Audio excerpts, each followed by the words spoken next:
প্রিয় শিক্ষার্থী বন্ধুরা, আসসালামু আলাইকুম। আজকে আমি তোমাদের পঞ্চম শ্রেণীর 2026 সালের আমার বাংলা বইয়ের পাঠ 6 দক্ষিণারঞ্জন মিত্র মজুমদারের লেখা গল্প সুখু আর দুঃখু নিয়ে আলোচনা করব এবং এই অধ্যায়ের 36 ও 37 পৃষ্ঠার অনুশীলনী সমস্যার সমাধান করব। চলো তাহলে প্রথমে আমরা এই গল্পটির মূল বিষয়বস্তু সম্পর্কে জেনে নেই। সুখু আর দুঃখু গল্পটি দুই বোনকে নিয়ে। বড় বোন সুখু আর ছোট বোন দুঃখু। তাদের আচরণের পার্থক্যর কারণেই তাদের জীবনে দুই ধরনের পরিণতি নেমে আসে। দুঃখুর উদারতা ও পুরস্কার। দুঃখু ছিল খুব শান্ত এবং পরিশ্রমী। একদিন বাতাস তার তুলো উড়িয়ে নিয়ে গেলে সে বাতাসের পিছু পিছু যায়। পথে সে একটি কলাগাছ এবং একটি ঘোড়াকে সাহায্য করে। তারা বিপদে পড়ে দুঃখুকে ডাকলে দুঃখু বিরক্ত না হয়ে তাদের কাজ করে দেয়। এরপর সে এক বুড়ির কাছে পৌঁছায়। সেখানেও সে লোভ না করে সাধারণ খাবার খায় এবং সাধারণ কাপড় বেছে নেয়। তার এই বিনয় আর সততার পুরস্কার হিসেবে সে পুকুরে ডুব দিতেই সোনার গয়নায় ভরে যায়। সে পঙ্খিরাজ ঘোড়া আর একছড়া সোনার কলা পায়। তার ঝুড়ি মূল্যবান রত্নে ভরে যায়। অপরদিকে সুখু ছিল লুভী। সুখুর লোভ ও শাস্তি।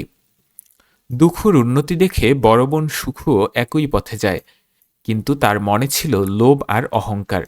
সে পথে কলাগাছ বা ঘোড়া কাউকে সাহায্য করে না, উল্টো তাদের সাথে খারাপ ব্যবহার করে। বুড়ির কাছে গিয়েও সে সবচেয়ে দামি জিনিসগুলো পাওয়ার চেষ্টা করে। তার এই খারাপ ব্যবহারের ফল হয় উল্টো।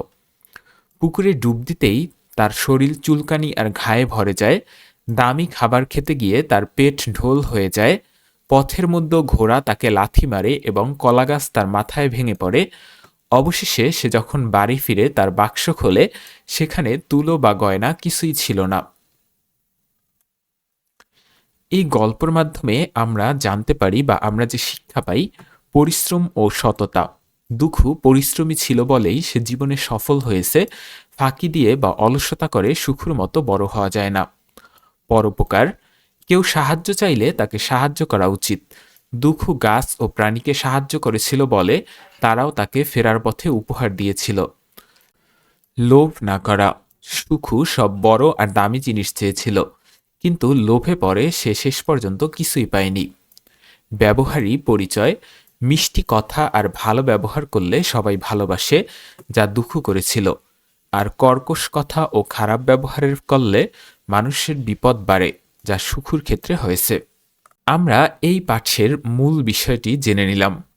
চলো আমরা এখন এই পাঠের অনুশীলনীর সমস্যার সমাধান করে ফেলি। অনুশীলনীর প্রথমেই দেওয়া আছে কাটা শব্দের বিভিন্ন অর্থ পড়ি। দেখো, এখানে এই গাছটি কেটো না। এখানে কাটা বলতে বুঝিয়েছে কর্তন করা বা কেটে ফেলা। আবার শ্রমিকেরা পুকুর কাটছে। এখানে পুকুর কাটা বলতে বুঝায় খনন করা। ভালোই তো সময় কাটছে। এখানে সময় কাটছে বলতে বুঝায় অতিবাহিত করা বা সময় কাটানো। বিপদ কেটে গেল। এখানে কাটা বলতে বুঝিয়েছে বিপদ দূর হওয়া বা বিপদ দূর হয়ে গেছে। দুঃখু চরকায় সুতা কাটছে। এখানে কাটা বলতে বুঝিয়েছে তৈরি করা। তিনি পুকুরে সাঁতার কাটছেন। এখানে ভেসে এগিয়ে যাওয়া বা সাঁতার কেটে এগিয়ে যাওয়াকে বুঝিয়েছে। মা সিলেট যাওয়ার টিকিট কেটেছেন।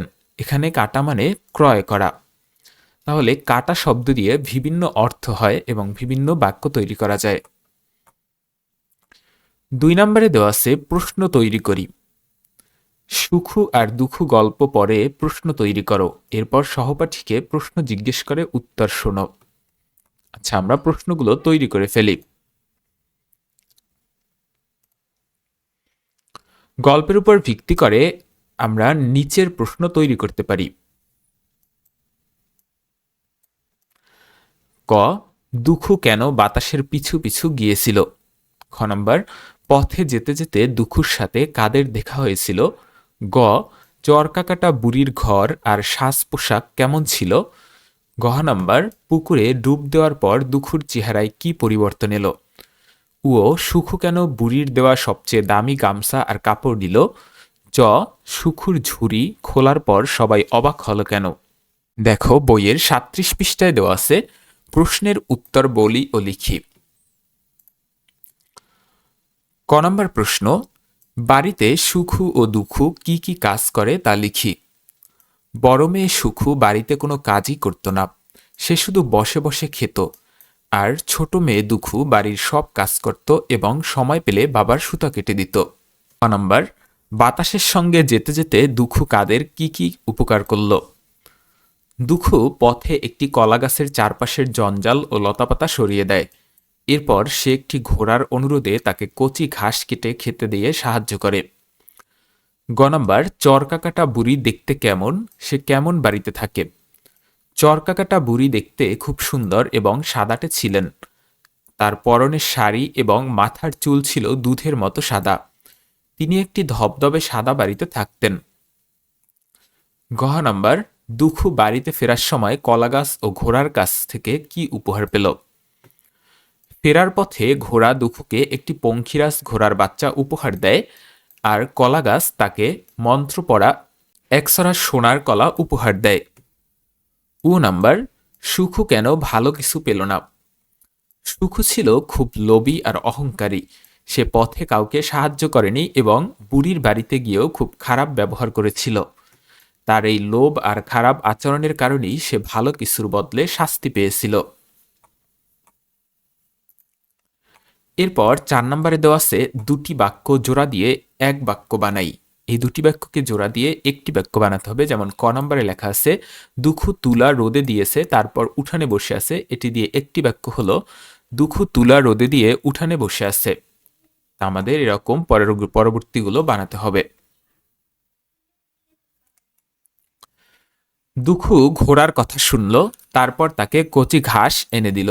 এটি হবে, দুখু ঘোড়ার কথা শুনল এবং তাকে কচি ঘাস এনে দিল। গ নাম্বার, আসি তোমার সাথে শিউলি তলায় যাব, তারপর ফুল কুড়াবো। আচ্ছা, এটা হবে আমি। তো আমি তোমার সাথে শিউলি তলায় যাব আর ফুল কুড়াবো। ঘ নাম্বার, তিনি তোমার কথা শুনছেন, তিনি একটি বই কিনে এনেছেন। তিনি তোমার কথা শুনেছেন, তাই একটি বই কিনে এনেছেন। ও নাম্বার, পাখিরা খড়কুটো নিয়ে এলো, তাদের বাসা বানালো। পাখিরা খড়কুটো নিয়ে এলো এবং তাদের বাসা বানালো। এরপর ৫ নম্বরে দেওয়া আছে, ভালো কাজের তালিকা করি। মানুষের জন্য করতে পারি এমন ৩টি ভালো কাজ হলো, কোনো অন্ধ বা বৃদ্ধ মানুষকে রাস্তা পার হতে সাহায্য করা, অসুস্থ প্রতিবেশীর খোঁজ নেওয়া বা সেবা করা, ছোটদের স্নেহ করা এবং সবার সাথে সুন্দর ও মার্জিত ভাষায় কথা বলা।